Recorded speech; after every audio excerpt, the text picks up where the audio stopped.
Good afternoon. Bon après-midi. Good afternoon.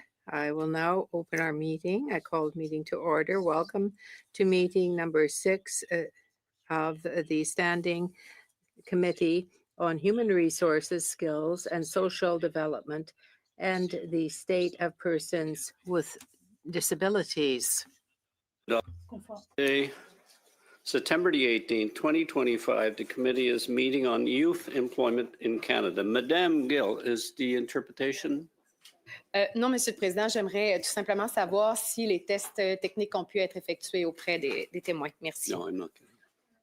I just want to know whether or not the requisite tests were done with the witnesses beforehand. Oh, excuse. Yes. Pursuant to the motion adopted on Thursday, September the 18th, 2025, the committee is meeting on youth employment in Canada. Today's meeting is taking place in a hybrid format pursuant to the standing orders. Members are appearing in the room and are appearing virtually.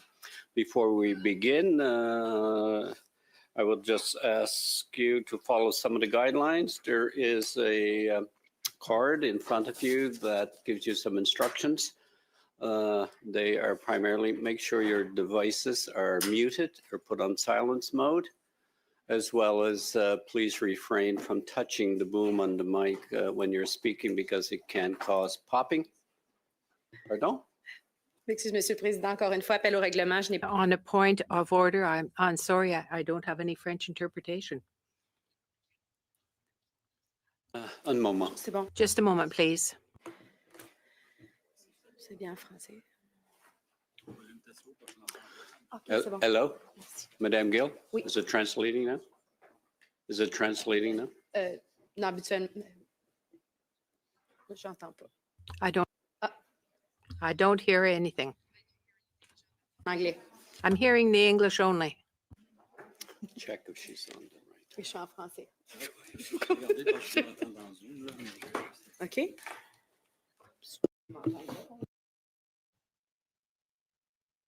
Hello, hello, hello.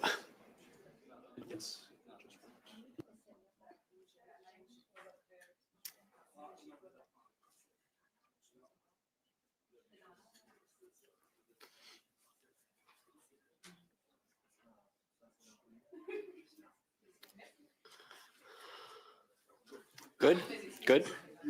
Madame Gill, en français? Madame Gill, can you hear the French interpretation now? The English. Thank you. Bien, merci beaucoup.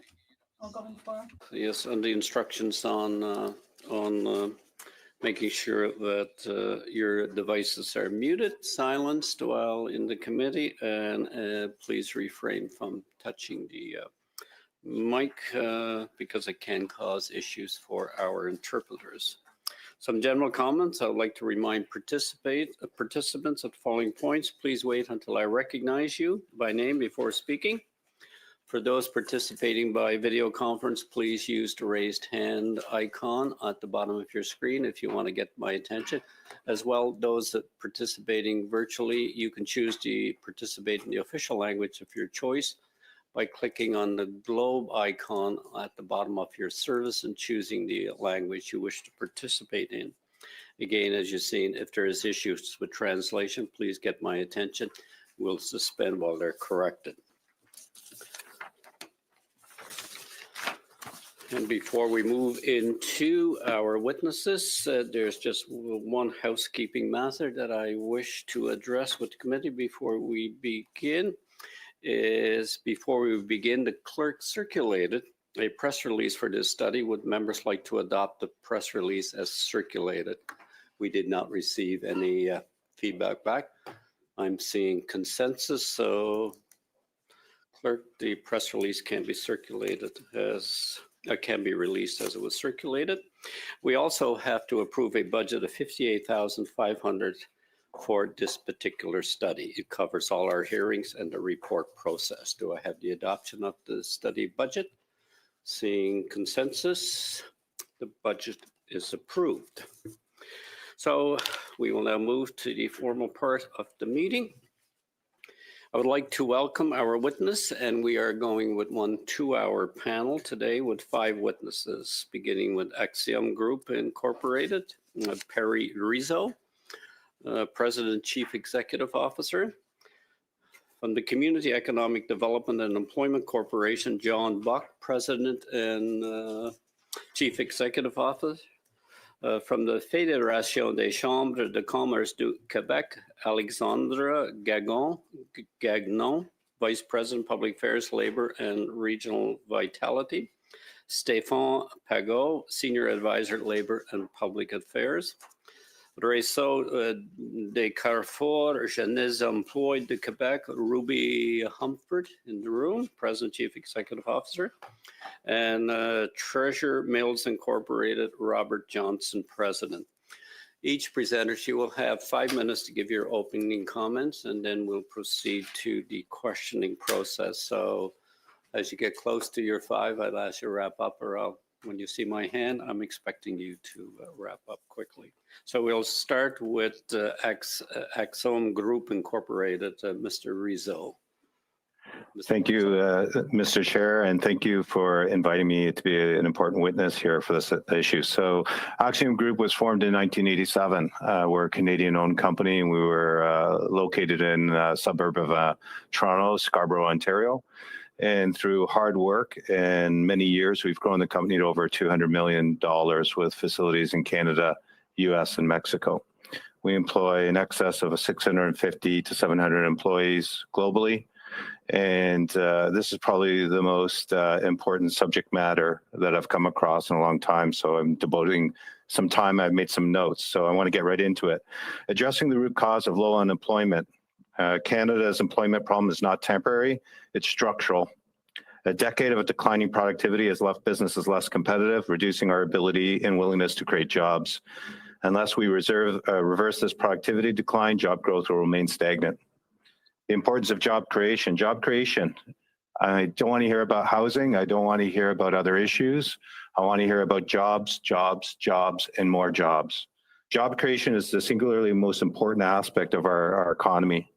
And we need to get serious about creating jobs.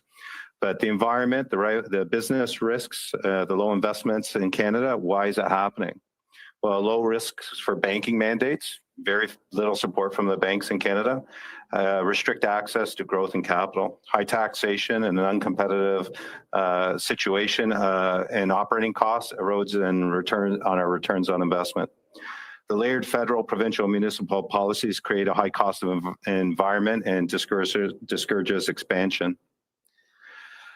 The result is fewer opportunities for Canadian workers and a weaker economy overall. Challenges for the Canadian entrepreneurs. Entrepreneurs face diminishing incentives to innovate, to hire, and to expand. Our socioeconomic policies and regulations are eroding competitiveness, leaving Canadian business owners questioning the payoff and why we take our risks. When risk-taking is punished and not rewarded, job creation stalls.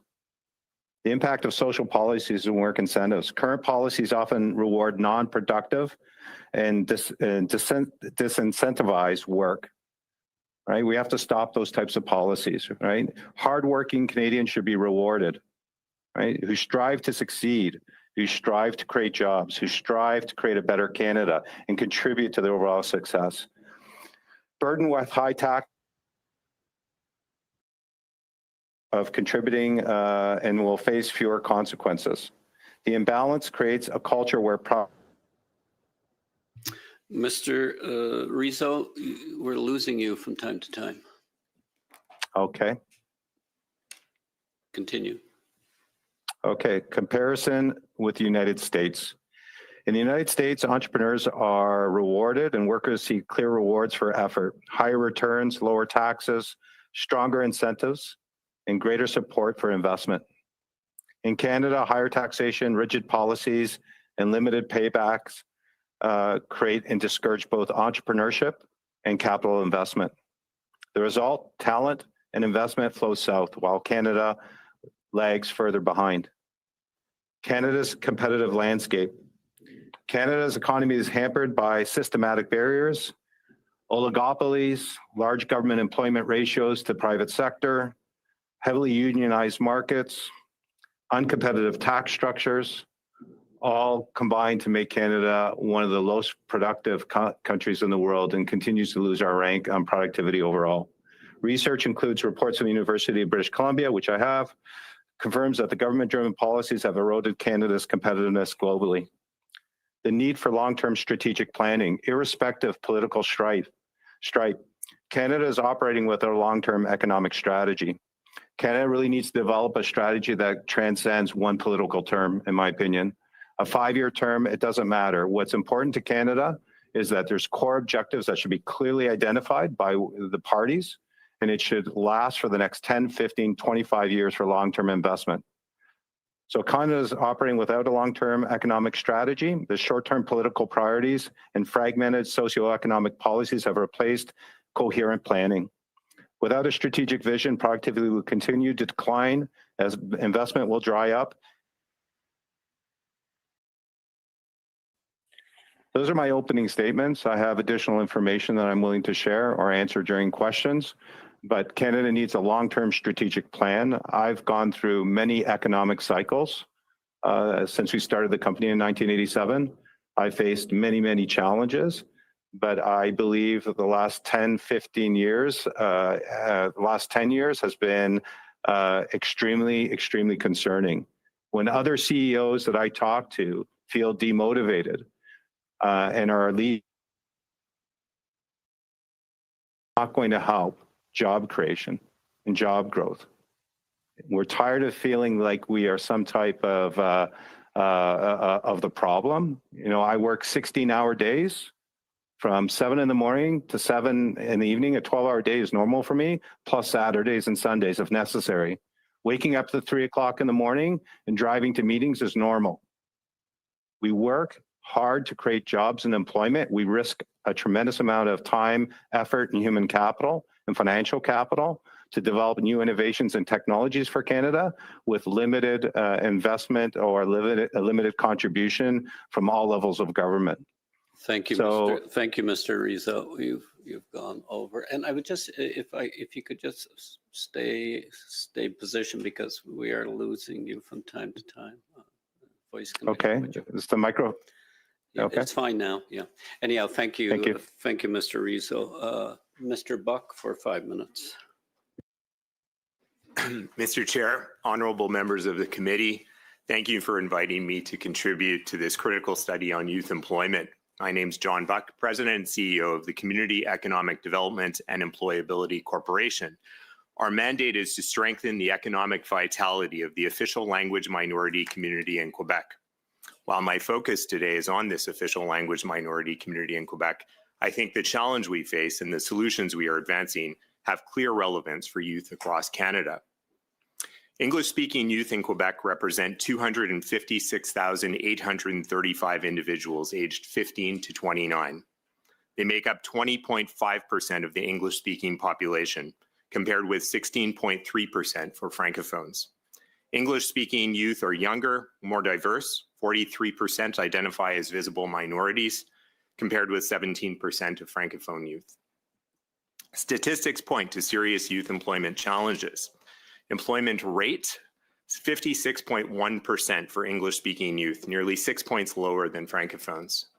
Unemployment rate, 14.4% compared to 9% for Francophones. Educational attainment, nearly half, or 49.6%, have only a high school education or less. English-speaking youth consistently lag their Francophone peers in vocational and technical training. These figures point to a concerning trend in school-to-work transitions. Many youth leave education without market-ready skills, take longer to secure meaningful work, or are underemployed in part-time or unstable jobs. The 2024 Deloitte Failure to Launch report, commissioned by the King's Trust Canada, reminds us of the wage, tax revenue, and long-term productivity losses this situation represents. The challenges are significant.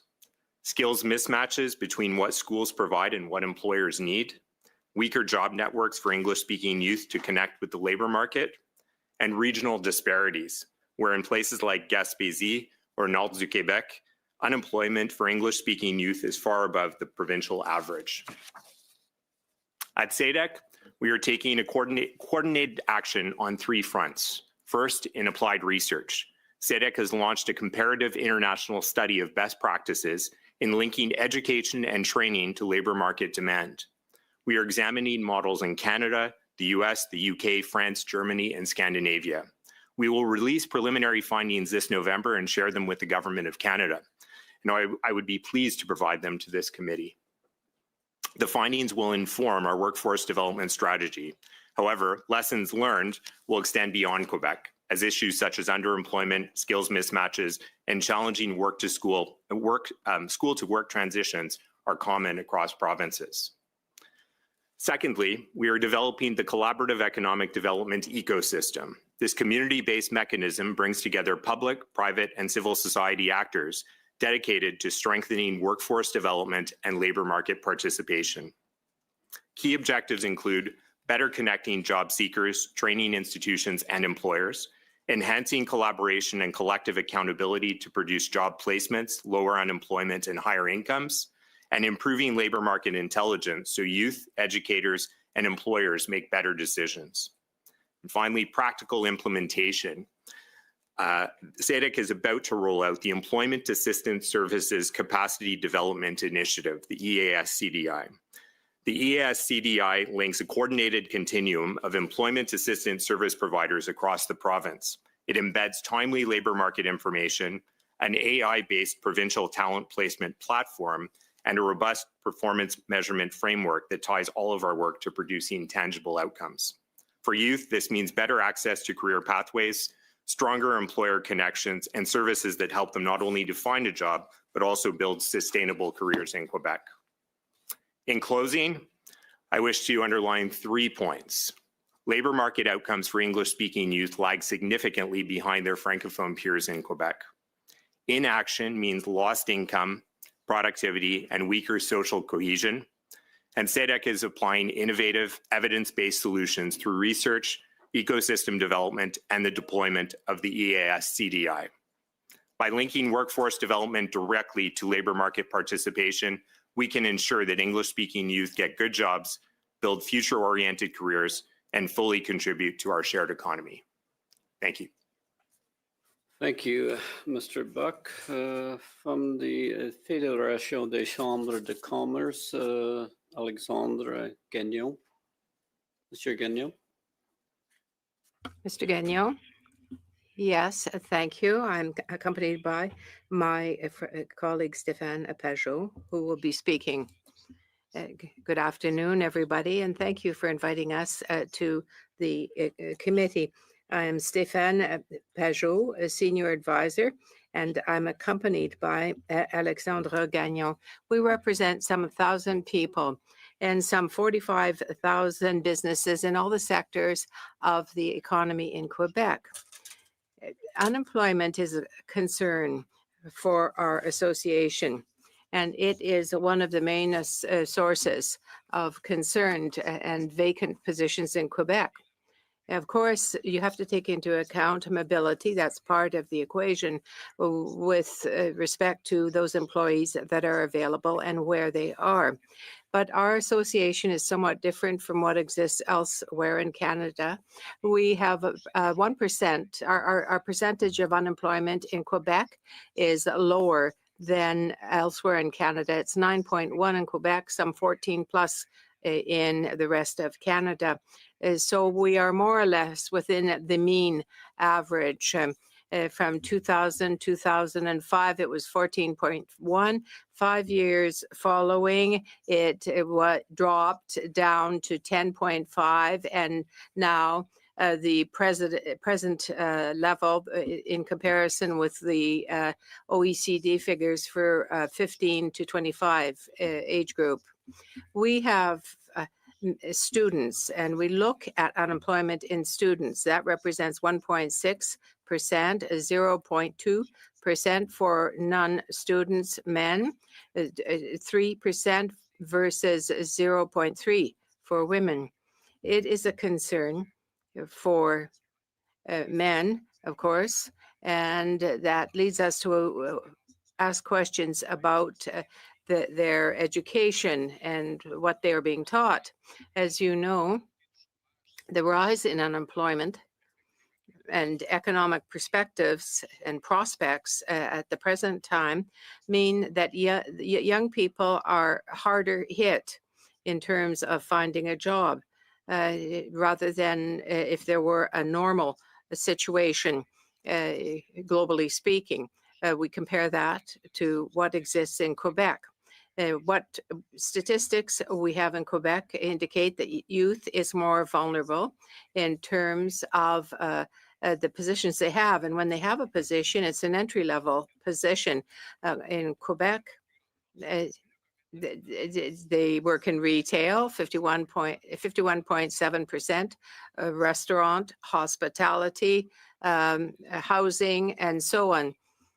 And the jobs that are available to secondary school students or university students, inaudible to the interpreter. And there is a cause for this. It's a cause and effect situation. First of all, there is a fundamental difference between the rate of unemployment we have in Quebec, 3.6% in Marchand de Galache and 2.6 in Gaspé. So more than half of Quebec it represents a 4.6% unemployment rate. 85% of the jobs are full-time jobs. 60% of them require a degree from a college, which is not the case of many students who are looking for a job. There is a resulting drop in productivity. And very often there is a drop in productivity, as I have said. But on the longer term, we have to ask ourselves some questions. 1.4 million jobs overall, 203,000 in Quebec. So will there be enough jobs available for the people who seek them?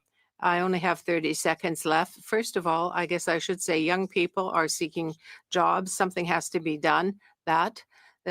We have to be able to look at the short-term problem. We have to as well look at the Quebec industries in terms of productivity. And on the longer term, we want to have a fair vision for all areas. I thank you for your attention, and I'll pass the.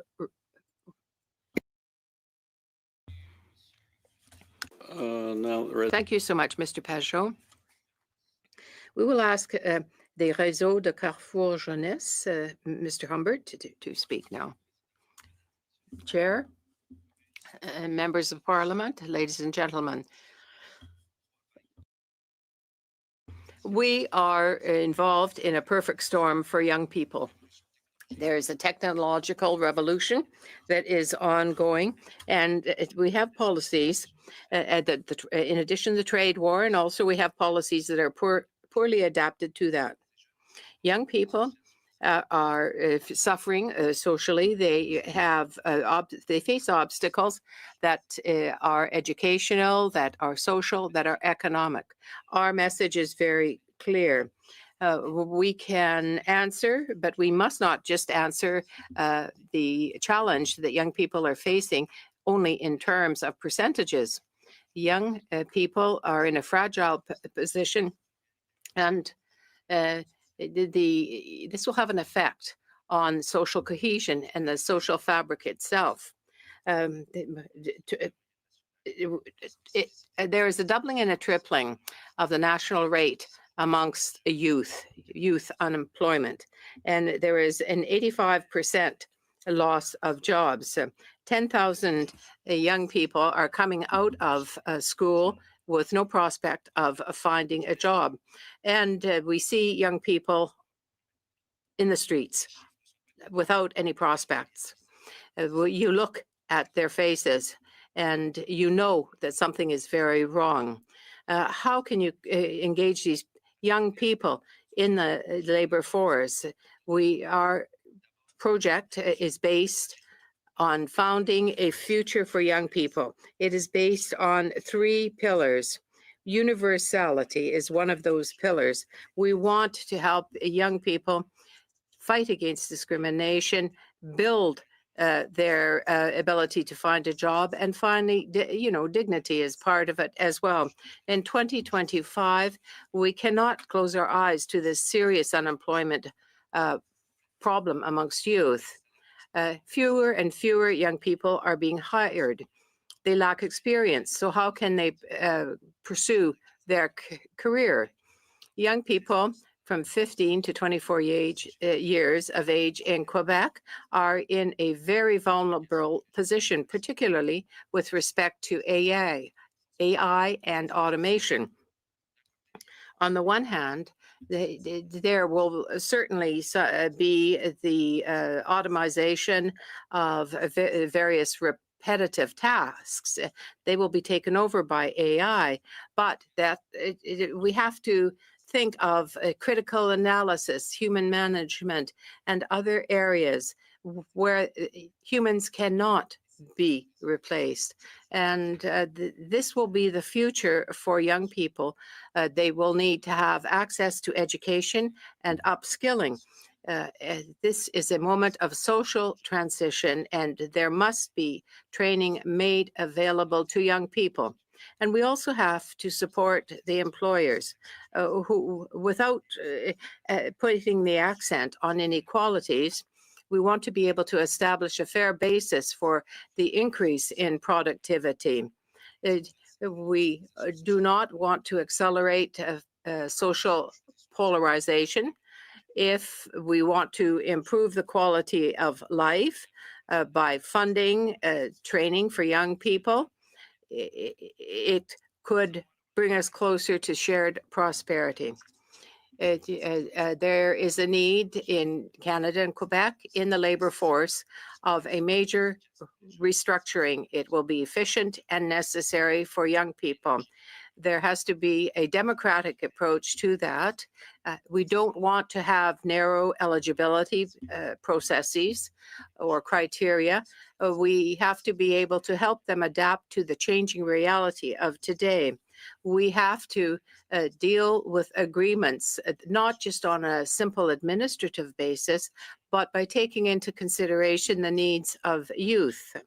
The development of the labor market, it has to be assured for the future so that it has a maximum impact for youth and a minimum deterioration in the area of democracy. We are at a crossroads now. We need to ensure that there is a safety net for young people and that we are able to provide jobs for them. We do so by providing pilot projects that will lead them to employment. We have to include the perspective of youth in the general policies that we enact to be able to provide this type of security. To conclude, young people have to be able to think about and believe in their future. Unemployment is a collective challenge. We have to be coordinated, ambitious, and we have to work together in a strong partnership that will allow for an educational and economic turnaround here. This is something that is important for the federal government. We want to work with associations and with Parliament to build a better future for our youth. And I thank you for listening to my remarks. Thank you, Mr. Humbert. Mr. Johnson from Treasure Mills Incorporated for 5 minutes, please. Mr. Johnson.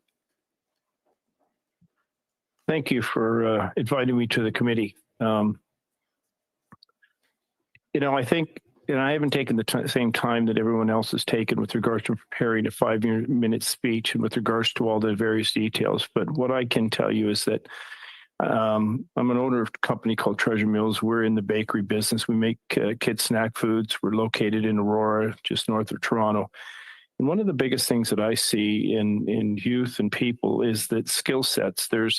We have a massive immigration policy with so many people that show up day after day that do not have the skills. And yet I think it keeps other young people from obtaining the jobs. At the same time, a lot of the youth people that come into the workforce simply, go to universities or various trade schools and come out with very little, seem to have skills that have been referred and reflected in various people's comments today. I think the other biggest thing is that innovation. We're lacking productivity, as Mrs. Riso has indicated, and I would, agree with 100% of his comments that he's outlined earlier on the taxation, the government, the percentage of people employed in the government, the waste that exists, the taxation. Our productivity is going down constantly. A lot of the programs that I find that the government supports do not necessarily drive efficiency and drive what is necessary in plants. It wants to constantly focus on innovation, but innovation that may not necessarily drive what is necessity today in order to bring about higher productivity where company needs it, as it's driven around certain mandates that are outside of necessarily what the corporate company needs. At the same time, I think that there is tremendous opportunities when you look at transferring businesses and stuff like this. I've heard over the years that people want to keep companies in Canada, but the taxation and the process and the way we're taxed, it makes it very difficult to keep a company in Canada or transfer it into your youth or into your family with respect to things. I think there's, the opportunity to increase people's skill set. I think there's opportunities to, we look around at where we're spending our money as a government and what are we putting forward. We seem to lack the necessity to execute on our human resources across Canada. We should be one of the richest countries in Canada. And yet we seem to allow various minority groups that influences all decisions instead of, as Mr. Risi says, we need a 10-year plan that literally drives, a consistency, irregardless of the stripes of the very political parties, that is cohesive, that drives the betterment of Canada. And when we don't have that constant betterment of Canada and the various small institutional groups that influences everything, and it drives costs, through the roof with respect to things.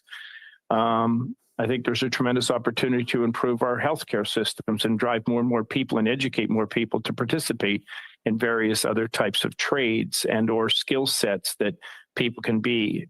And I would look at, the immigration policy that I think is also, has plagued our country in various ways with respect to that. But I think the challenges today with regards to youth is having them have ability or having, more knowledge and more understanding. There's a significant lack of skills when it comes to trade skills. All the youth seems to go to university, but they come out of school and they really don't have the skills, whether it be in engineering or various things, the skills to be able to do various jobs. And yet there's a massive lack of trade people that doesn't seem to be supported in institutions and schools as it used to be many, many years ago, realizing that AI is coming and doing things, but there's certain things that AI will not be replacing. And I think a lot of those is also in the trades fields. And how can Canada, help youth that, make better money than university students get a job, trade, and have, better education and a better future by thinking about what type of, job do they want to have, living they want to have. And I think there's not enough education around the trade industry for people to make a very good AI technologies or computer technologies or a financial wizard. Yet I think so many people go that leaves them with very little skills coming out to be able to participate or add value in a major corporation. We could do a better job in educating our youth and helping them better understand some of the obtain a positive job, to obtain a good income and a good living. And this would be my comments, and my comments with regards to is taxation. Company from continue to invest in youth. How do we train people? How do we bring people into the company? Thank you. Training those people. Thank you, Mr. Johnson. And we're having a sound issue. I'm going to suspend for a few moments. We have to change systems before we get into the question and answer session. So I'm going, how much time? We need 5+ moments to change out the system. We'll suspend for 5+ minutes. Suspend.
We will resume, but the issue could present again, at which time I would have to suspend for a full reboot of the system, which could take 10 moments. Thank you for your patience, witnesses. We'll see how we get along. Just for committee members, the first round will be 6 minutes to each of the parties, followed by 5 minutes to the government, 5 minutes to the official opposition, 2.5 minutes to the third party, until we will follow that rotation to the end of the meeting. So with that, we'll begin with Mr. Jennis for 6 minutes. Thank you, Chair. Back in June, Conservatives sought emergency hearings on the unemployment crisis facing our country. Unfortunately, we did not have support from the Liberals to proceed with summer hearings on an emergency basis. So we've had to now wait more than 3 months to get this work underway. But I'm very glad that we are finally beginning this critical study on the really catastrophic unemployment crisis facing young Canadians. The unemployment rate for young people is at 14.5%. We have the worst employment rate in this country in well over 25 years. And despite not having that summer study that Conservatives were seeking, we've continued to highlight. Mr. Jennis, are you live streaming? Yes, I am. Okay, I'm going to suspend while I get a clarification on direction on this. What? I'm suspending until I get clarification. What in the world is the issue with live streaming on social media?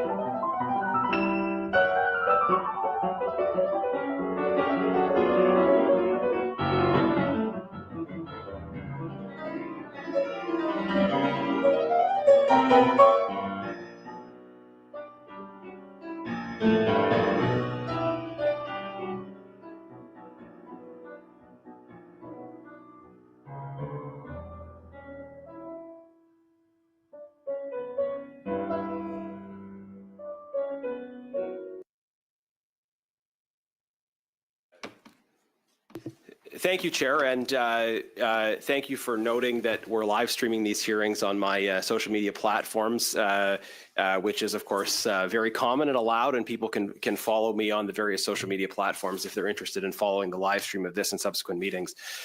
Chair, as I was saying, Conservatives sought emergency hearings on the unemployment crisis. Those hearings were blocked from taking place over the summer. We are finally getting down to work on that. And I'm very pleased that we're finally beginning this work on the catastrophic unemployment crisis facing this country. The youth unemployment rate is 14.5%. We have the worst employment rate for young people in this country in over 25 years. And despite not having the form of this committee to raise these issues, we've continued to meet with people and speak about them over the intervening months. And what we've highlighted is a number of different causes of the unemployment crisis facing our country, a broken immigration system as a result of policy failures, misalignment in education and training, but also serious problems in terms of economic policy. And we've heard today from witnesses, business owners in particular, highlighting economic policy failures that have played a significant role in this ongoing unemployment crisis. Mr. Rizzo, you spoke about structural unemployment due to declining productivity over the last 10 years. Structural unemployment due to declining productivity over the last 10 years. And now I think it's important to underline how important productivity is as a measure of the health of the economy. It's not a measure of how hard people are working, but it is a measure of how much a worker is producing in a given period of time. And increases in productivity require business investment, require systems and technology that allow workers to produce more in a given period of time. So I wonder if you could elaborate on your comment that we faced structural unemployment due to declining productivity over the last 10 years, and what you see as the factors contributing to this decline in productivity. Sure. Well, fundamentally, when companies are plagued with too many operating costs and high taxation, there's less money to invest. And when you're competing globally, you have additional pressures to remain hyper competitive. So if we take Ontario as an example, our ability to invest in manufacturing, which is very capital intensive and long-term for paybacks, it's very difficult for us to invest the millions and millions of dollars necessary to invest in the new technology to increase our productivity when we are largely deemed to be uncompetitive from everywhere else in the world, right? So we have less resources, less funding, and less money left over. Thank you. Can I just sharpen the question a little bit, sir? What specifically are you seeing from the federal government that is making investments in manufacturing here in Canada, here in Ontario, less competitive? What are the decisions from the national government that are impacting that reality? The decisions, I would say, are a lack of investment in manufacturing, a lack of investment or creating policies that increase productivity or competitiveness, and those are wide-ranging. They're almost in every area. So you have a combination of all kinds of a lack of economic long-term strategic planning that is affecting companies to plan and to be competitive in the long term. Specifically, you have the taxation policies are known to be uncompetitive compared to the rest of the world, and this is creating a big problem for people and for companies to move forward. Thank you, sir. I'll bring Mr. Johnson in on that. Would you agree that we face structural unemployment due to declining productivity over the last 10 years? And what do you think is, if you agree, what do you think is contributing to that decline in productivity?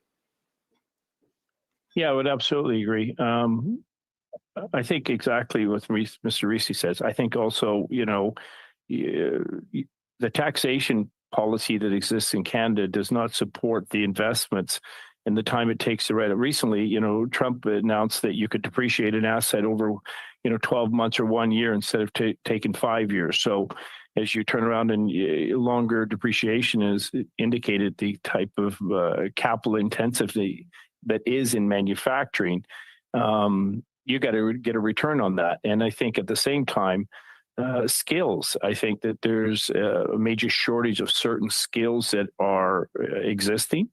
The immigration policy that has existed now for the last number of years that I think is also. Thank you. Sorry, I'm almost out of time, and I will want to come back to that. But it sounds like what you're saying is that we've got unemployment because of an unfriendly business environment, which is the result of high taxes. Is that a central part of the equation? Yes, that's a critical one. Yes. Janice, your time is up. Madame Katrakis. Madame Katrakis for 6 minutes. Thank you, Mr. Chair, and thank you to all our witnesses for being here today. And I would just say to the last comment that my colleague across the way said, we're always looking for simple answers to very complicated issues. So it's not as simple as Mr. Genuis would want the Canadians watching us to believe that that is the case. But going forward with my questioning of the witnesses, my first question will be to Monsieur Rudy Humbert. Nous savons que de nombreux jeunes au Québec. We know that many young people in Quebec are facing unemployment rates that are very high, and the government of Canada has invested in programs like youth employment programs. In your experience, have federal programs been sufficient? Have they been successful to help young Quebecers who are the furthest away from the labor market? Thank you so much for your question. It's definitely a step in the right direction to help young people. The funding structure of these agreements goes through the Quebec government and Service Quebec, and it is very important for us. To give you an idea, 3 years ago, there was a $30 million envelope. It has been re-signed for 18 million this year. Service Quebec takes 4 million. And so there has been a drop in what money is available compared to the federal government. We need to be able to directly recruit young people to improve the situation. But it is a step in the right direction. We need greater flexibility. We need universality, and we need to explore other ways to provide a greater impact. But what can be done to better support associations like yours who offer services like the youth employment program in areas of Quebec? While there is the federal envelope that should be aligned with the municipal undertakings, there is a conflict of jurisdiction at the present time. So we need to sit down, the federal government, the Quebec government, to ensure that there is a better channeling of what is available to young people. Federal funding is heavily subsidizing these youth programs in Quebec, but 20% of the young people were able to participate last year. It doesn't appear in the federal agreements. So really, we've got to align the agreements with the structural, practical application of the programs themselves. My last question for you, what is the main frustration that you hear from young people when they're searching for a job?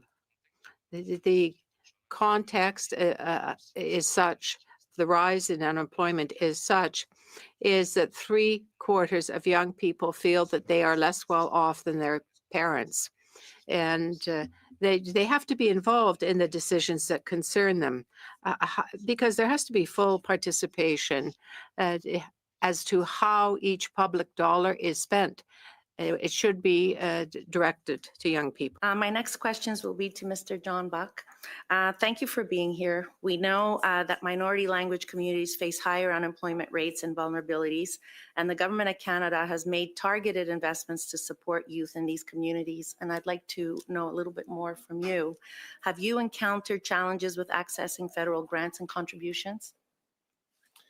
Thank you for the question. It's a very important question as we take advantage of these investments and ultimately help our communities to thrive and sustain themselves. As an organization, SEDEC finds itself as being a primarily federally funded entity. And as a consequence, it is exempt from some of the provincial requirements that exist for organizations like, for example, Mr. Humbert's that may find itself and his members being primarily provincially funded. And so, in fact, where federal investments are desirable, we find ourselves being ideally suited to actually act as an intermediary to make sure resources really reach the communities where they're intended to be reached. We work very closely with our provincial counterparts. We work very closely with the Réseau des Carrefours Jeunesse Emploi, as well as other employment service providers. But there are jurisdictional considerations that are always, I think, in play, and we always have to be attentive to those. As we all do around this table, we always have to be very mindful of that. Do you see direct federal funding as more effective than funding that flows through Quebec in reaching the vulnerable youth being the core piece of the question? I think in the context of funds flowing, I think all parties have an interest in making sure that those vulnerable youth are served. We work in an official languages context, which adds a layer of complexity to that discussion as well. We find ourselves official language act anchored and action plan anchored in terms of our efforts. And so it makes sense that as we try to support the advancement of policy related to official languages, that the federal government be a key partner with us in doing that. Simultaneously, I think all of us have an interest in seeing an economy that thrives. And so working with the government of Quebec, working with stakeholders from public, private, civil society sectors really means that we all win. We all thrive when that happens. Thank you. Madame Gill pour 6 minutes. Merci, Monsieur le Président. J'aimerais remercier d'abord l'ensemble. Thank you to the witnesses who are so interested in youth unemployment. I've listened closely to each of your interventions today. I've made many notes. And I'd first of all like to ask questions of the Fédération des Chambres de Commerce du Québec. Perhaps a clarification. And perhaps just to clarify, Mr. Pajot, you read very quickly because I know 5 minutes isn't very long. I don't want to put words in your mouth, but you talk about something that was alarming. Is it an alarming situation or is it merely a very important situation? Did I understand correctly? Quite. It is, youth unemployment is both alarming and important. But in Quebec, we are, over the past 25 years, very close to the average, to the median. It's not so high in Quebec, but 6%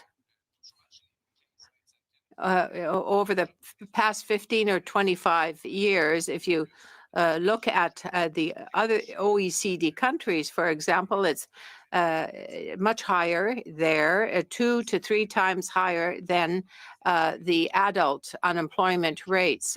So there's also the issue of training here. There's also the possibility of excellent programs that can be accessed. That is how we look at the figures in Quebec. Thank you. The Library of Parliament has done research for us, and when we look at the unemployment rate in the 15 to 25 group, it's dropped in Quebec, but less so elsewhere in Canada.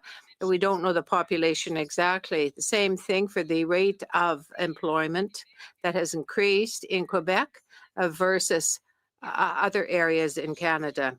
So that's one thing. And then in your presentation, I thought I heard you say that you didn't want to pit youth unemployment and other workers. I would like to hear you perhaps give us more detail on that. You seem to be saying, yes, there is unemployment amongst the youth. That's what we see. But you seem to be looking towards a broader horizon. In 2023 in Quebec, there was 1.4 million that got jobs. So yes, in the public space, it has been mentioned that the DRT program is one of the reasons, one of the causes of unemployment in youth in Quebec. The unemployment, high unemployment, is amongst young men who are students that don't have any positions, any jobs. 25% have full-time positions, but it's not necessarily a need for students. But if you take away the agricultural workers, the foreign temporary workers are working there is no cause and effect linkage between the unemployment and those facts. But what we need in Quebec is manpower. We need more workers. It's a matter of geography, of not competency. We have 4.6 is the average, as I indicated earlier, and we're not far from it. But if you look on the longer term, and we've done some calculations, 106,000 new immigrant workers will be needed in the short term, in the coming short term. And then you go beyond that to the long term. But on the long term, we will need 1.4 million more workers because the birth rate in Quebec is not being renewed. It's low. So we are looking at the current issue of youth unemployment, but I say we must have a forward-looking perspective to the future and to see how that can be acclimatized to market needs. And there's the issue of skills and skills training. So you have the issue of immigration, and that too has to be aligned with the labor market, not just a permanent type of immigration like we have in Quebec. All of this is important for the various businesses. Thank you, Mr. Pajot. Mr. Humbert, 30 seconds. You talked about accessibility and youth. EI has to be reformed. That is what you are saying. I think you have said that it would be urgent to protect and support young people by so doing. Yes, only about 1/3 of the unemployed have access to employment insurance, and the number of accumulated hours is difficult for them to attain. There are various other factors, but so often young people are not eligible for employment insurance, and that is negatively affecting them. Thank you, Ms. Gill. Madame Cobena, I believe you're up next with 5 minutes. You have the floor. Thank you. Mr. Rizzo, you spoke about how Canada needs to get serious about creating jobs and creating jobs and creating jobs. You have a unique perspective in that you have about 38 years of experience creating businesses, creating jobs, opening businesses in Canada, the US, and Mexico. Can you speak about how Canada compares to these other two countries in terms of the ease of opening a business? Well, simply put, we don't compete. Ohio did an economic development plan for one of our divisions and had it tabled, papered, authored, and approved in less than 6 months. In Mexico, we opened greenfield sites We had economic development teams meet with us on a Tuesday, and by the following Thursday before we were leaving, they had a whole proposal ahead of us. We flew down the following week. They tabled more than $2.8 million in investment money to lure us to their specific state. And they asked us to come down the following week. We told them we had some additional issues. Those issues are solved within one business day. And we signed and penned the deal and built 2 facilities in Mexico, all within 6 months. We were operational within 18 months. And that just doesn't happen in Canada, not even remotely. We can't even get funding for development projects in Canada. By the time we fill out and try to address any strategy in Canada, you're talking about a lengthy, cumbersome, red-taped, administratively heavy process that by the time it's done, there's no money left for the entrepreneur or the actual core value of what was intended.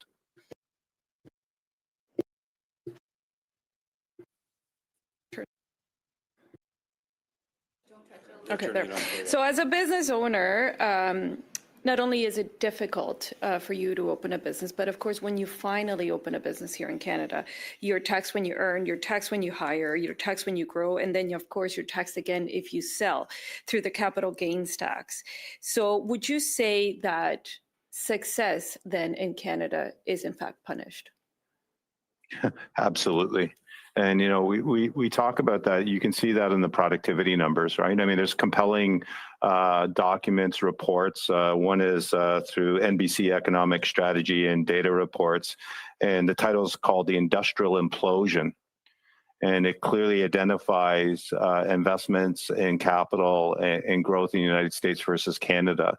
And I'll just hold this up quickly, but I'm sure it can be supplied.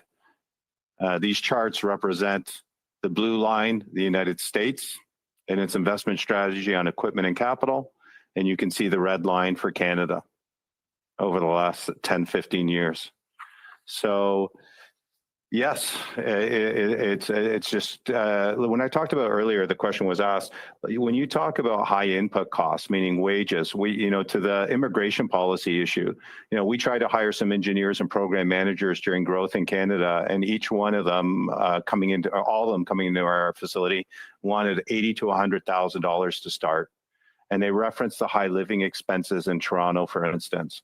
And, between the car insurance costs, between the rent costs, between the living costs, we hear every reason why, as an owner and as an entrepreneur, I need to be burdened with all these costs in order to compete.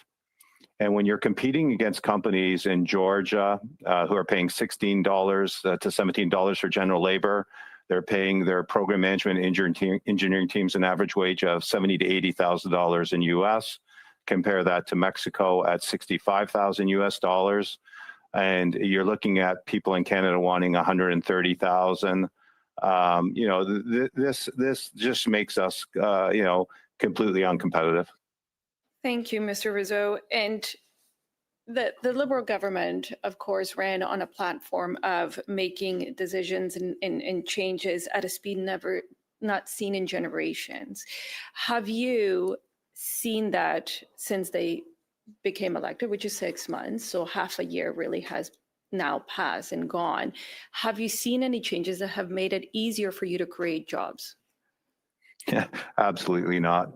Like I'm amazed that the state that Canada's in, given the economic pressures that we have, and take immediate actions to create very significant action plans to start addressing all these concerns. And yet I haven't seen little to no action to address any of these concerns.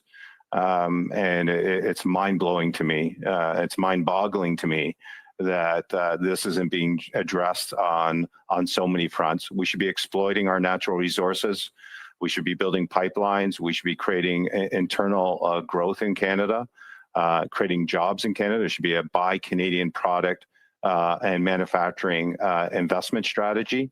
And, I haven't seen anything tangible, including military spending. I haven't seen one form or procurement model that says we're going to revamp that. Thank you. And we're going to meet Mr. with.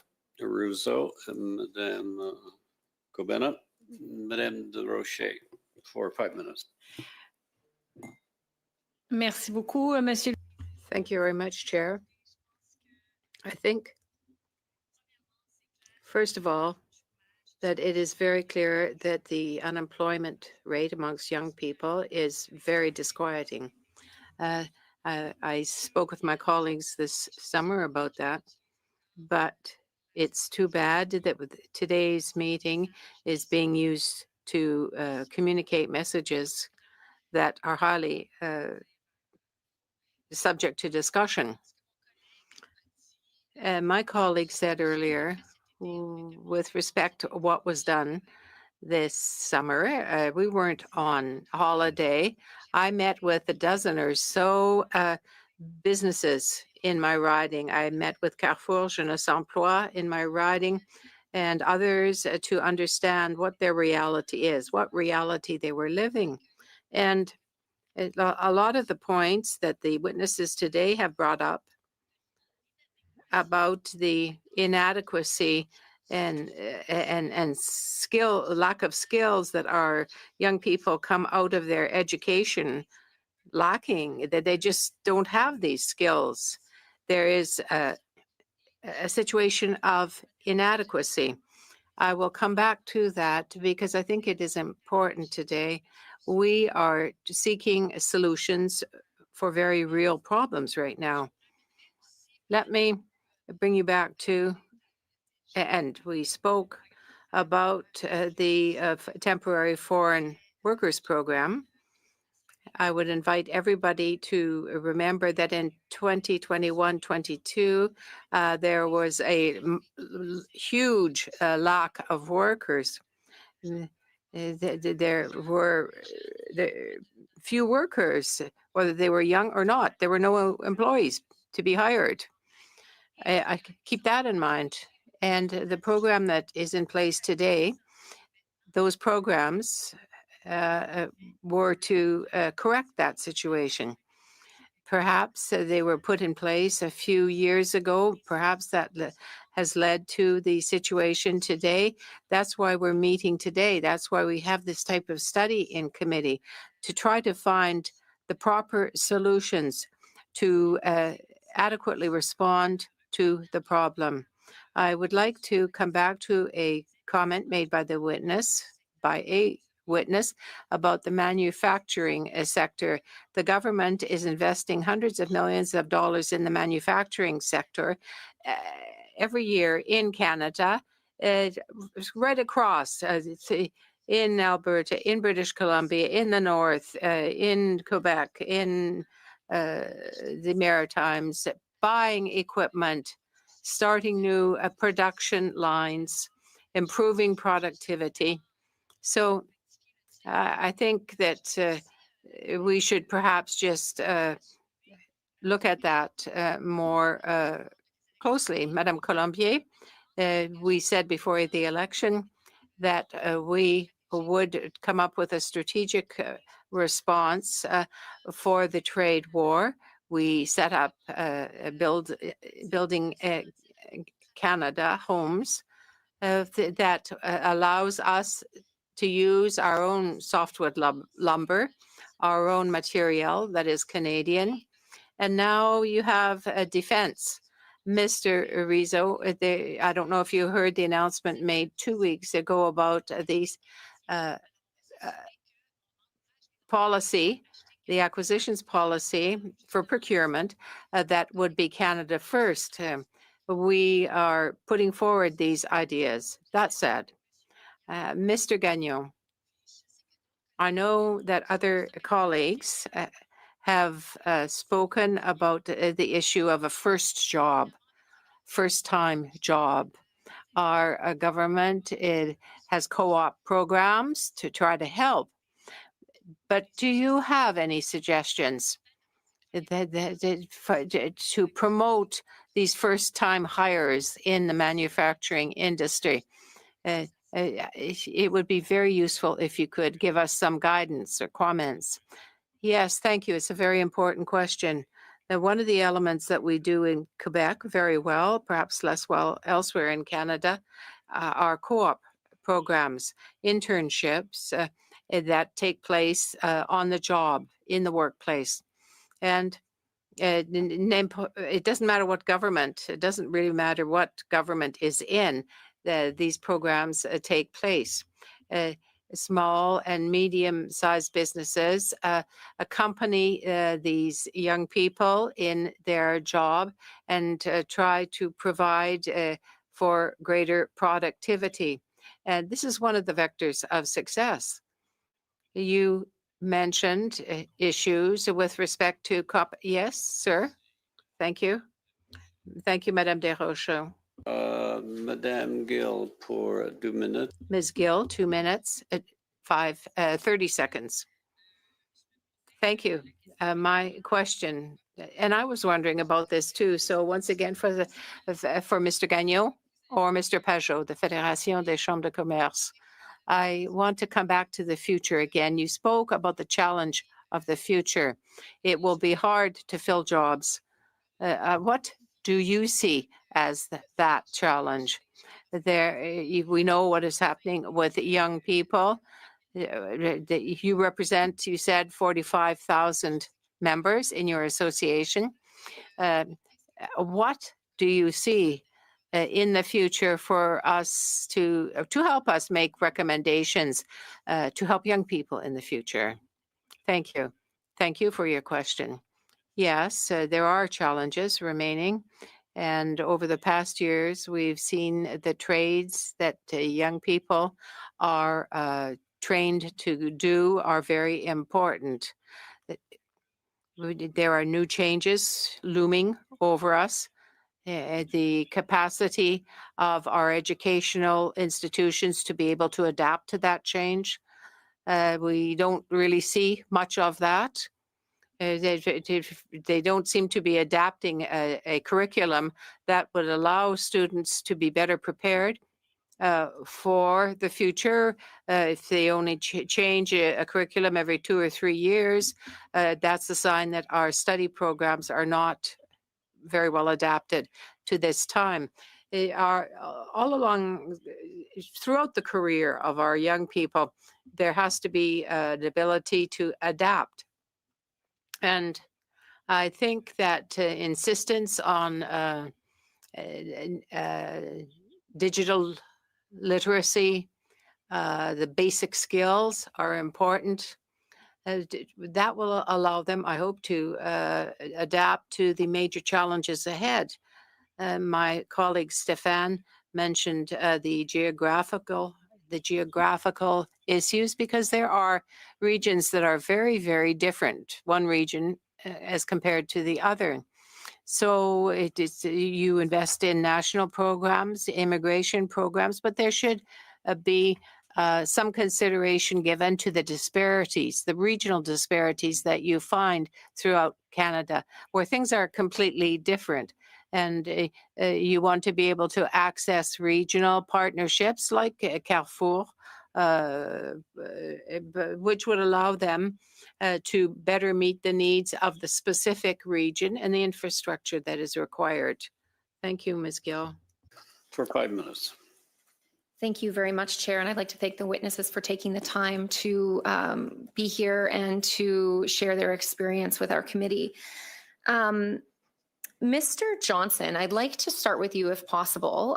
In your opening remarks, you had made some comments regarding skill sets and that there's a shortage of skills. I'm just wondering if you could expand a little bit on that and what you exactly mean by shortage of skills.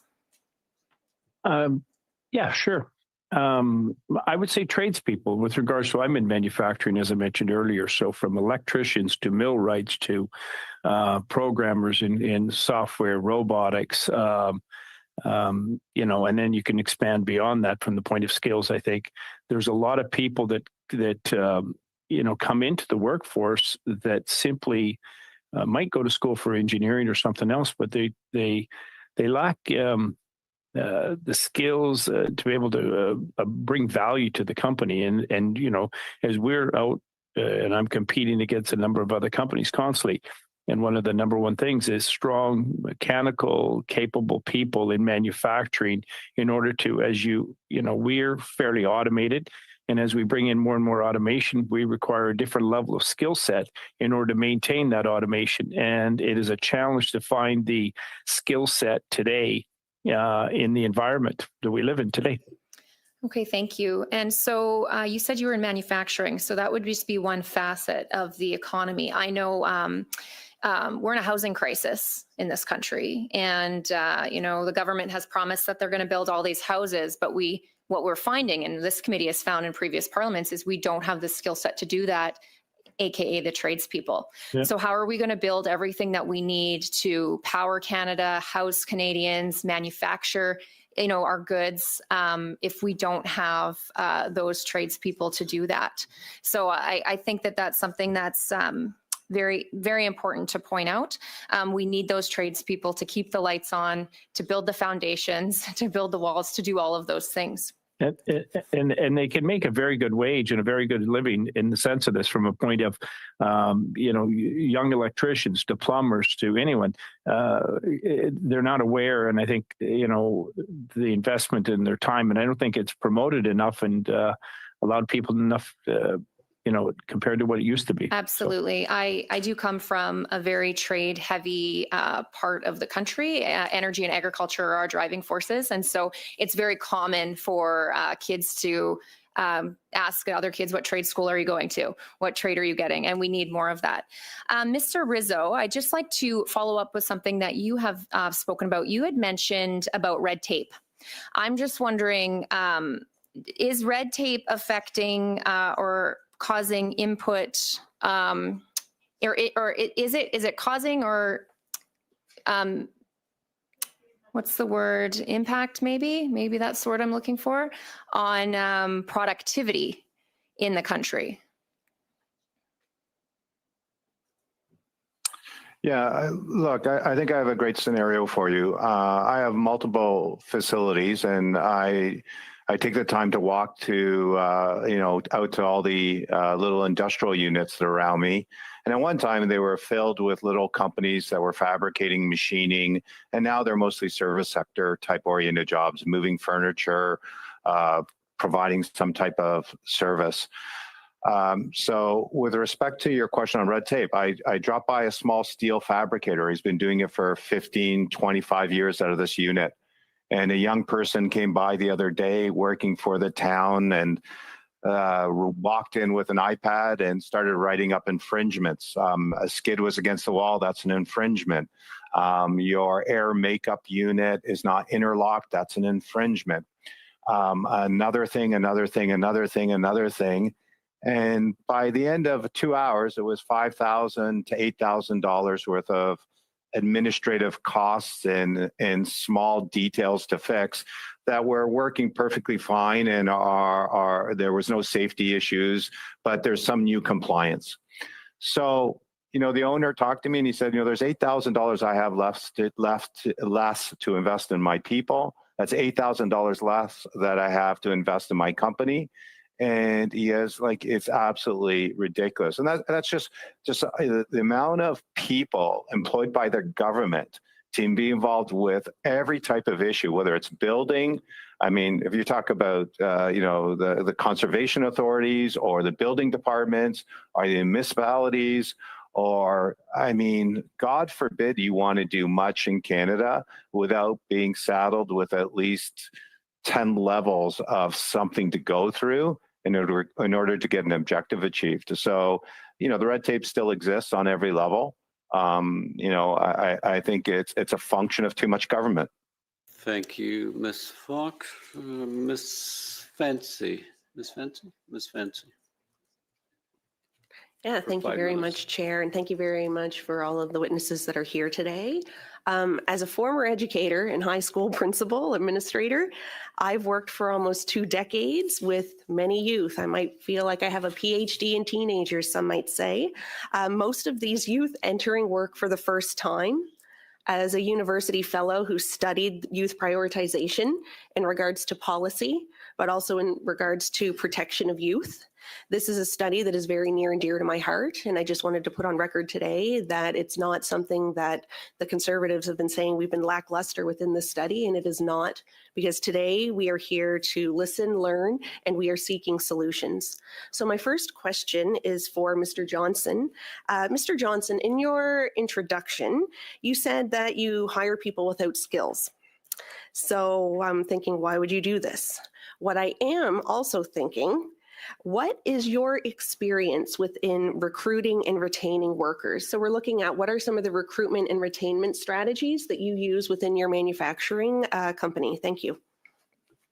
I don't hire people, sorry to maybe misunderstood or whatever, people that don't have skills in with respect to it. And as far as retaining people, I think the number one thing is to, we build a brand in what we do. So we try to create a culture that people want to be part of, and an environment that people want to be environment, and continue to offer them a career that they can move up, because, we have people coming into us that is at general labor level with respect to that, and try to look at them and say, what is it you want to do in your life? What is it you want to achieve? And then to be able to show them some sense of a career that they could advance and move from $20 an hour to $80,000 to $100,000 or more a year, in the sense of that. So we continue to try to provide a vision to people. However, when it comes to recruiting people, we are virtually, anytime we run an ad or deal with anything, we're virtually dealing with people that are immigrants that are coming into the country. But a lot of the immigrants are not necessarily qualified or speaking. It's very, very difficult to get I would say certain educated people in a certain workforce with respect to that, and it's dominated. I heard from somebody the other day, that their child shows up to a job with regards to it, and there's 20 some people in line of them, and they're all willing to work for less, and they're all willing to work for cash money. So the system of employment in Canada today is largely controlled by a lot of temp agencies with regards to it. And I think that there's a structure that is broken inside that system. So thank you, Mr. Johnson. So I got your answer now in your introduction when you were telling us that the country is being run by minority groups, that they are running the show. So thank you for that answer. Another question I have for you is how the federal government supports, such as wage subsidies and co-op programs, played a role in enabling you to hire youth. They really haven't played much of a role in it with respect to it, because it's such a short term and such a small incentive program that it really doesn't make there's no significant move our company forward. We're focused on how do we find the best people that can do the job this long term with respect to it. So as far as some of the programs that we have worked with in the government in the past will be associated with capital expenditures around equipment, one thing or another with respect to it. We have not realized or taken advantage of, and not seen anything that really has been worthwhile with regards to that. So what you're saying then is that you are not taking advantage of any of the federal programs. My next question I have is for John Buck. Thank you, Mr. Buck, for being here today. So as an alumni from the FSWEP program, the Federal Student Work Experience program, many years ago, I won't date myself, while studying in university as a poor, vulnerable youth in rural Nova Scotia.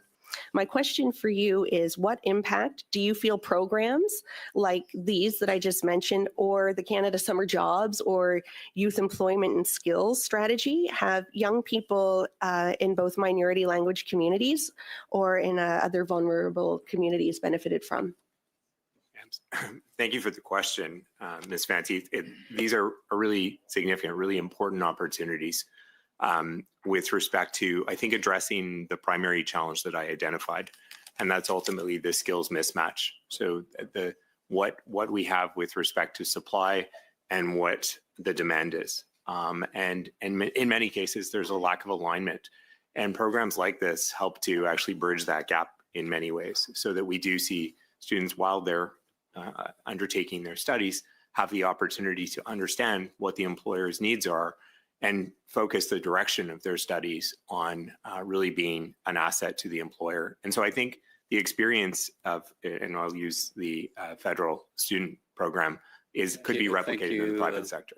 Mr. Buck, you can finish that later. Thank you, Ms. Fancy. Now we'll go 5 minutes. Mr. Jennings, you leading? Mr. Jennings? Thank you, Chair. I'm following with great interest the discussion that's happening today, because we're hearing from witnesses about how the system for employment right now is broken. And there have been emerging problems over the last 10 years that have got us to this point. And what we're hearing in response to that is Liberal MPs essentially expressing hurt feelings or not liking what they're hearing, trying to disagree with claims from witnesses about the problems. And I just want to point out that, you know, the unemployment numbers are both brutal and objective. The unemployment numbers don't respond to the feelings of anybody around the table. They tell the story. And what we're hearing from the witnesses, but more critically, what we're seeing in the Statistics Canada numbers, is demonstration of the failures of the government. You can say we've tried to put in place all these programs, but my question is, are those programs working? And that's what we see in the numbers that show that it's not working, that the unemployment crisis continues to get worse, and that whatever the government says about its efforts, they're not reversing the trend that has resulted from decisions they've made. With that, I'll turn it over to Mr. Reynolds. About 3.5 minutes. Thank you very much. I'd like to thank all the witnesses for coming here today. Really appreciate it. Appreciate your time. My first question is for Mr. Johnson. You had talked about a lack of skilled trades. So coincidentally, I'm actually a construction electrician. I've been a construction electrician for 20 years. I know what you're talking about. I've found in my career that there's not really a push to put people in the trades. There's not really a recognition of the importance of skilled trades.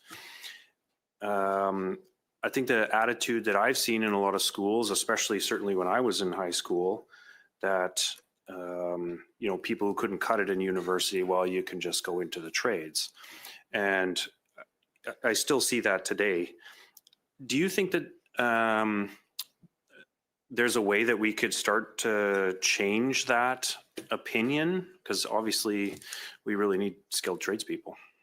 Like, how do you think that we could be able to start to change that narrative and make it more enticing for young people?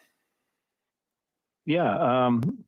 First of all, I think you need to be able to bring back some sense of trades inside high schools and places with regards to it. Doesn't seem to have a lot of that. And I think at the same time is to give people an understanding of what the kind of money you can make in the trade industry. You know, kids coming out of whether it be electrical or plumbing or millwrights or any of that is making a lot more money than the kid necessarily coming right directly out of engineering. So I think having an understanding of the skill set or the pay you can make, the living you can make, the lifestyle you can live, and not to, I would say that they also, I think, have a greater chance of developing and building their own business because of the shortage of the skilled trades. And I think it's also allowing them to understand that the security of a job is way greater to get that job. And the longevity of that job is a lot greater.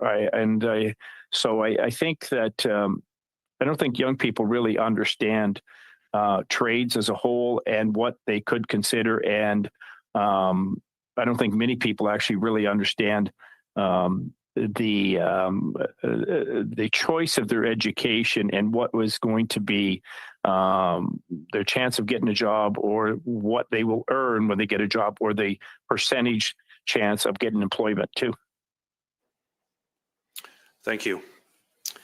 My next question is for Mr. Buck. I'm wondering about the programs that you have that you offer. Do any of them direct people towards skilled trades? Absolutely. So working, Mr. Reynolds, thank you for the question, working with the public, private, and civil society sectors in a very local context to understand what are the opportunities that exist. We're working directly with employers that are suggesting to us, this is what we need. How do we get it? And so in many cases, and it could be in any one of the industries that we've talked about today, it could be in construction, electricity, for example. If there is a need in that way, we're able to work with both the supply and with the talent out there to make sure that we're shaping the pipeline in a way that responds to the local needs. Thank you. Reynolds, you're the only one who lived within your time. Thank you. Monsieur Joseph, pour 5 minutes. Mr. Joseph, 5 minutes. Thank you, the Chair. And congratulations, Mr. Garnett. You missed your career as a filmmaker. You like to be behind the camera, and that would have been a career. But you are using unemployment for political purposes, it seems to me.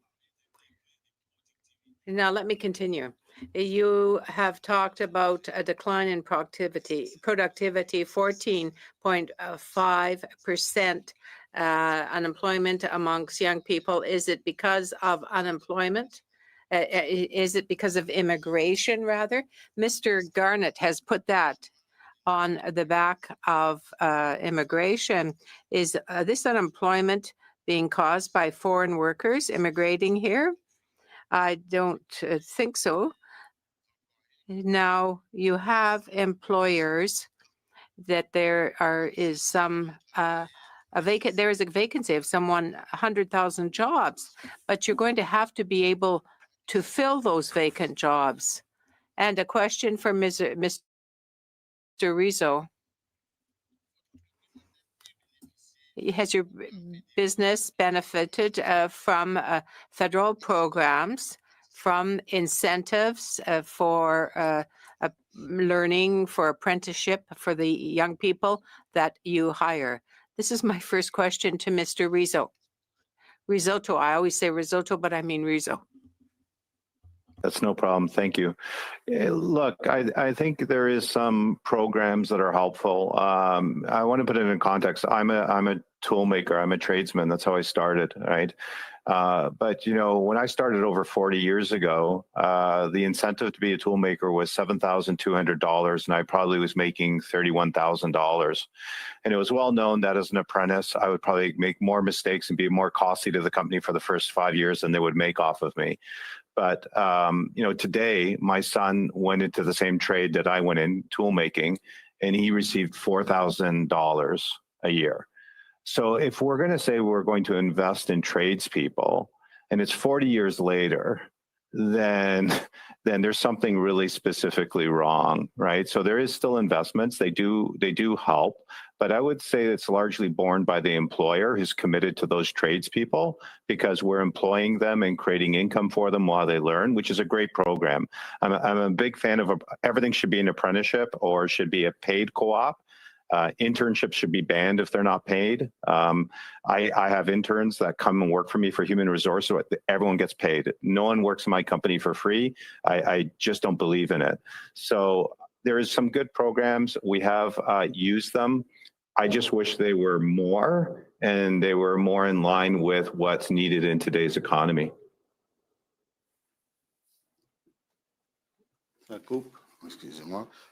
Yes, thank you. Mr. Gagnon, now, congratulations for everything you have done. It's exceptional work. They talk about equity and fairness in terms of jobs, but we know that our government is focusing on respecting, 100% respecting equity. So in jobs. So why do you say that you have trouble placing young people in terms of diversity? I'm talking about people, women, men, trans. Do you have difficulty placing young people like that in your business? Historically speaking, these groups have always faced issues in terms of finding jobs. Can you hear me? Are you with me or not? Yes, yes, go ahead. Yes, there are issues. We talk about young people today, but I do know that there are immigrants who have to face issues in terms of unemployment in an economic climate like we have today. I understand that your question, maybe you should be asking it to Mr. Humber. It would be better posed to him. Okay. Thank you for your question.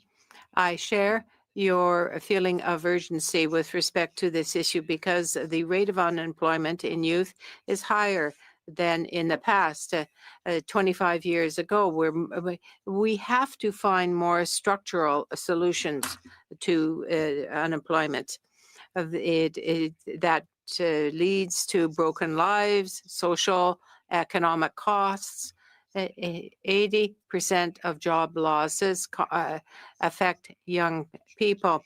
In terms of diversity, the unemployment is double the rate of other groups, and there are barriers that exist for these groups on the labor market. Thank you, Mr. Josep. Ms. Gill, 2.5 minutes, please. Thank you. I'll speak very quickly. I would first of all like to hear some recommendations. You're giving us more information to the committee that will, of course, help our discussion, but I would like recommendations. First of all, to do with the precarious situation of young people. And Mr. Buck, the issue of young people in regions, we spoke about it a bit earlier, but I know that the coasters community on the North Shore is very difficult to hire young people because of the criteria that have been established.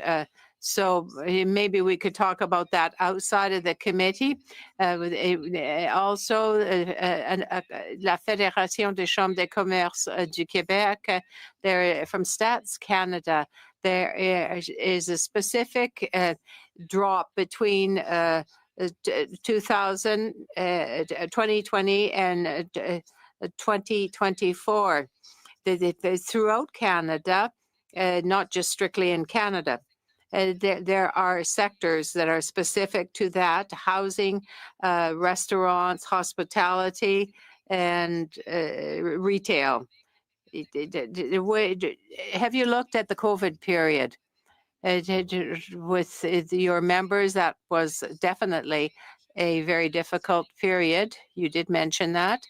And another question, Mr. Gagnon seemed to say that there were challenges to be met with respect to education because we have to be very nimble nowadays, not just the federal government, but the provinces. Can you give us some specific examples about what you meant with reference to Quebec and versus the other provinces and territories? I'll just answer the first part of the question. We have seen a drop in Quebec in the three sectors that you mentioned. And with respect to vacancies in retail, restaurants, hospitality, and lodging, it is true. But there are other sectors in Quebec that could fall into this statistic, but there are associations that represent them, 4.2% unemployment. So I can say that there is an enormous need out there, and the federal government should be taking that into account. There is a difference being made by the programs, the vacancies, job vacancies for these industries. We think that it is a reflection of the specific moment, the conjuncture, and tourism has dropped. And so, of course, there is an effect. that would be my answer. Yes, there has been a drop in these sectors. It has hit not just students, but they are being fairly hard hit. You have to address it throughout Canada and look to the future. Think about it on the long term, how that will. Thank you, Ms. Gill. I have Madame Cabena for 5 minutes. Thank you, Mr. Chair. The Liberal members here in the committee like to say that their government has made investments in our economy. And if that is in fact the case, then they are making investments with a negative return. When we have unemployment at 7.1%, which is nearing recession levels, when we have $63 billion of investment fleeing our country since Mr. Carney took office, $8.3 billion in June alone, then that investment has a negative return. Also, I'd like to remember the members that it is entrepreneurs and small businesses, like some of our witnesses here today, that create jobs, not the government. So with that in mind, I'd like to ask a question of Mr. Rizzo. What are the biggest obstacles you face today when trying to grow your business or hire people and create jobs? Well, as I said before, I can speak that the banking industry in Canada has a real significant problem. It's risk adverse. It's not willing to invest in high growth network companies. They're just making money too easily. And they're allowed to make money too easily.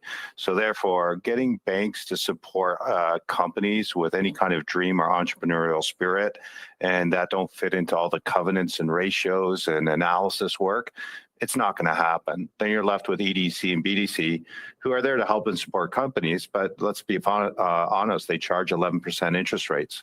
So the way they help entrepreneurs grow is by charging us extremely high levels of debt loads to carry. So it's counterproductive. It's counterintuitive to me. It seems on the surface that we have these systems to work, but in reality, they're just extremely costly and actually hurt companies and their ability to grow. So that's one aspect. The financial institutions are one. Number two, again, your input costs are just so high in Canada. So, my son pays $5,000. I have 4 boys. They all pay $5,000 to $6,000 a year just for car insurance. The same age boys that live in Vermont, Connecticut, or any of my facilities that work around the world, they pay $800 to $1,200. My kids pay $350 for their cell phones and data plans and internet service. And in Mexico, it's $12 unlimited calls, coverage, and data for the employees in Mexico. So when you look at what I talked about earlier, oligopolies, like we've allowed our society, and largely through the government over years, allowed Canada to become extremely non-competitive. All these factors and people demanding high wages, it just doesn't leave. There's nowhere out for companies to invest. There's ways forward. But that takes really significant long-term planning, and it needs major policy shifts, such as drastically reducing taxes for manufacturing companies, lowering hydro rates, lowering input costs like petrochemicals or raw materials to allow Canadian firms to compete globally. And on the topic of EDC, so Export Development Canada, that you bring up in your remarks, Export Development Canada is, of course, a corporation. It's an arm of the government. In the context of trade and the trade war that we have going on, have you seen any programs that Export Development Canada has made available to your industry to support you in this, the impacts of these trade wars? Well, EDC continues to have some programs. So it's really BDC that has been, I believe, given a mandate to help with, let's say, loans and things like that to deal with the trade war. But let's be honest, if a company loses sales, right, it doesn't just want more debt. That doesn't help them. Adding more debt to our books is not a path forward. And saying, well, here's another loan, or all the stuff stacks up on the company. And what we need is lower taxation, and we need a go forward plan. EDC and BDC fill roles where the conventional banks don't want to provide that financing. So thank God they're there for us, right? But they don't offer it at a competitive rate. You're paying a premium, and it's very costly. And in the context of trying to diversify and look for markets outside of Canada, Canada has a bad reputation that we're difficult to do business with. That even if our price and our quality is comparable to, say, an American company, we're always going to lose that piece of business. Have you seen something like this? Have you experienced something like this in your business? Well, yeah. Your time is over. Madame Kotrakos pour 5 minutes. Thank you, Mr. Chair. I'm having a difficult time trying to follow the testimony here. We are studying youth employment, and I have the floor now. So I'm trying to see, the relationship between the study at hand and the testimony that we are hearing from some of the witnesses today. And so I think most Canadians would agree that we do not simply want to put this all on the shoulder of governments to create thousands of jobs, although governments do have a role to play, and they do. And this is why we're having this study, to make sure that as we go forward, we're putting in place the policies and the programs that are needed to make sure that we take care of that. And most importantly, we want to help them to develop good careers. So for the people who are employers here, and I don't know if this is Mr. Johnson and Mr. Rizzo, how do we create an environment where the private sector, you're both in the private sector, so I'm sure you've got some insight to share with us. How do we incentivize to hire more young people in jobs that earn them more money, but also will help them develop their careers, or in fact find new careers? And I'm not looking for your bottom line. I know obviously people go into business because they want to make money, and that's the backbone of our Canadian economy, is for us to have successful businesses. Nobody around this room is going to say otherwise, but I would like to ask you as employers, what is your responsibility to help youth find jobs, and for you to encourage them and mentor them, whether it's in skills trades or any other kind of job? So what is your responsibility as the private sector in this whole thing? And I'm genuine in my question. I would like that to be part of our report, because I think if there's anybody that can give us this insight, is the private sector.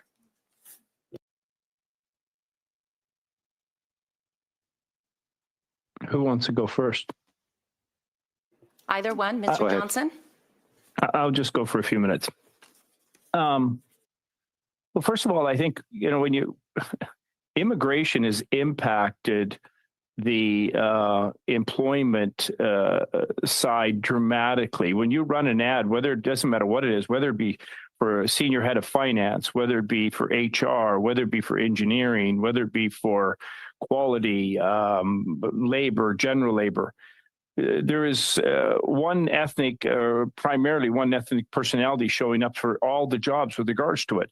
So I think at the end, and a lot of them are simply, don't have the skills with regards to it. So it's looking to find the key people, I think, in the sense of it. I would also add to the point of it that the taxation part that has plagued our company, like I'm in the process of expanding. I have my cost just in permits alone is 28% of my building cost to put up a facility. So if we had a different taxation process and another way to incentivize the development of people, and I think in help people learn skilled trades and apprenticeships with regards to it, we could develop people inside the system and inside the company. But you got to have the right people showing up at the job, and you have to have the incentive to be able to develop the people with regards to it. Mr. Rizzo? Yeah, it's a great question. First of all, I'm an extremely passionate Canadian. That's why I'm here today. We invest and create our own apprenticeship programs and training programs. We take youth, we take people with little experience, and we do develop them internally. We identify whether or not they have skill sets. We have a promotion with an internal policy. So there's a lot of good things that can happen, but they take money and they take the company to be in a really healthy position. And I do want to disagree with a couple of points, and they might not be as poignant as I heard them, but the government shouldn't be involved in creating jobs. The private sector needs to be creating jobs, right? The government is not efficient or effective. The private sector is the reason why we've been talking so passionately about the topic item today. It's the private sector that needs to be creating jobs, creating the innovation, creating the technology, and in our case, manufacturing. And the ratio is 7 to 1. For every job we create we influence 7 other jobs. We actually create another 7 jobs for every person that we hire, right? When we build a product, there's someone making the skids, there's someone making the boxers, there's someone making the screws and the fasteners, right?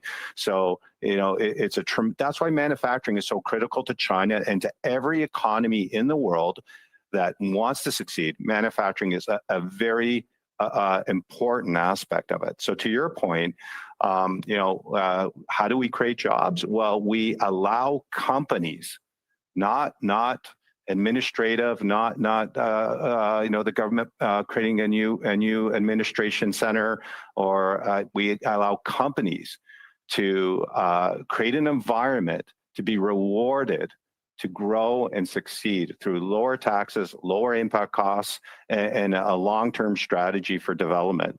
With the trades, Rizzo, construction is. Thank you, Mr. Rizzo and Madame Petrakis. The final round of 2.5 moments each. Mr. Janis for 2.5.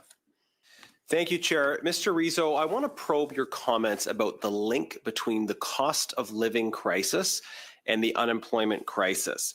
You were talking earlier about how effectively, as the cost of living has gone through the roof, what constitutes a living wage, that is what your employees need in order to live in a city with incredibly expensive housing, in order to cover basic expenses, becomes a lot higher. So in other jurisdictions, workers that are making less money in a sort of nominal level, but are better off because of a lower cost of living, that becomes a much more competitive jurisdiction to invest in relative to Canada. And I think it's an important point because we've been talking about both of these crises, the cost of living crisis and the unemployment crisis, and you're highlighting the relationship between the two. I wonder if you could share a bit more about how the cost of living crisis impacts business investment, the ability to create more jobs, et cetera. Yeah, it's a great question. It's just every day. Our annual reviews come every December. We're very committed and loyal to our staff. Most of our employment is probably the tenure of like 25 years on average at our company. We have long-term committed employees, but it breaks, it's really hard for me. Like every year I want to give back to the employees. We want to try to compensate them. And, the conversations are just constantly the same. How expensive it is to live in Toronto, how expensive it is to live in Canada, to a point where good people that have been with me for 10, 15 years have started to identify that, can they move to one of our U.S. facilities, or could they transfer?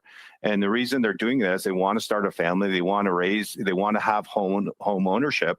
It's just not feasible in Canada for most of the youth. So all these things are really big systemic problems.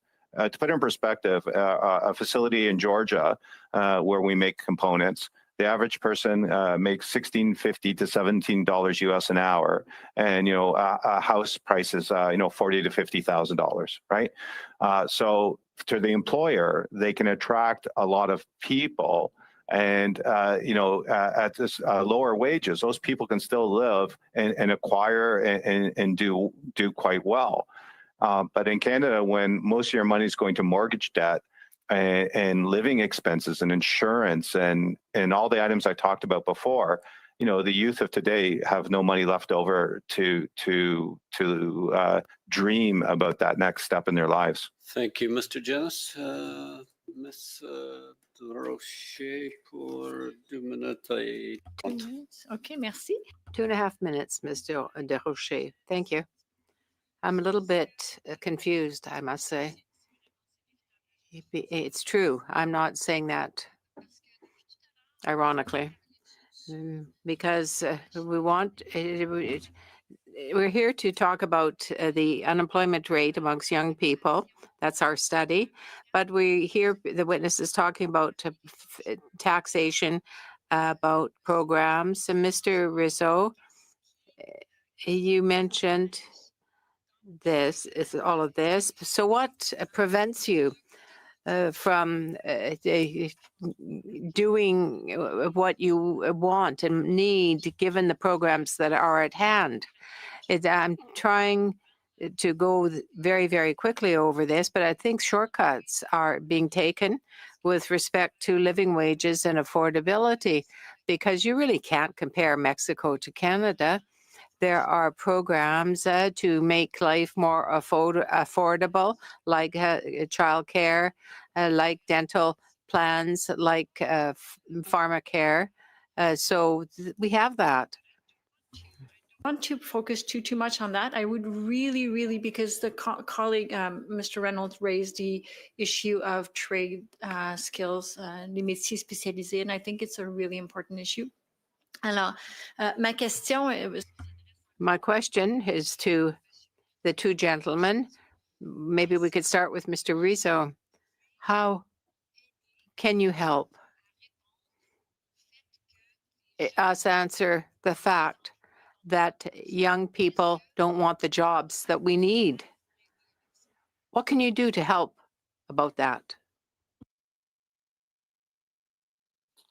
Well, look, I think it's our responsibility to create jobs that offer value to young people. And, you know, in our case, manufacturing has a lot of challenges, but it has a lot of benefits. Our contracts go out 5 to 8 to 10 years. So our ability to strategically plan and create long-term stability for people for their mortgages and long-term development for them is one of the benefits, I would say, to manufacturing. I think that the things that we can do, I personally invest like 8% of my income and profitability back in innovation and research and development. I'm funding multiple programs. I could hire 50 young engineers tomorrow, right? The problem is I'm funding this all out of my personal bank account. You know how much funding I've received from the government over 6 years of research and development funding on new innovations and technology? I received $480,000 through IRAP, and I haven't received any other funding. So when you invest, upwards of $15 to $20 million of your own personal money into projects to create jobs in Canada, and you see the government investing in foreign companies that are not Canadian owned at $40 billion for plants that are owned by Volkswagen and Stellantis. These are not Canadian-owned companies, right? It's very disheartening that we are not prioritizing Canadian companies, looking at them and investing them in a way that they could create these jobs. I could easily create 300 jobs in Canada tomorrow, right? Mr. Rizzo, we are running out of time. Madame Gill, pour 2 minutes et 30. Merci, Monsieur le Président. Thank you, Chair. I don't know if Mr. Paget wanted to answer the question, but I think that for Mr. Gagnon, if you could begin to talk about what we could do to get on the solution path for Canadian provinces and territories. You know what's happening in Quebec. I'd be very happy to hear you speak to this. Yes. One of the great things that we can do in Quebec, and we can do even better, is to put a young person who is still studying in contact with a work area so that they could get some work experience. We have to wait, of course, until they're out of school, but they can start to understand what the skills are, what the skills needed are, what's involved in the labor market through apprenticeship programs and through internships. So when they do get out of school, they are far closer to understanding what is going on in the workspace, and they find jobs more quickly, and therefore the unemployment rate is lower. There are many people, young people, who get out of CEGEP and who've been able to access co-op programs, even when they were studying.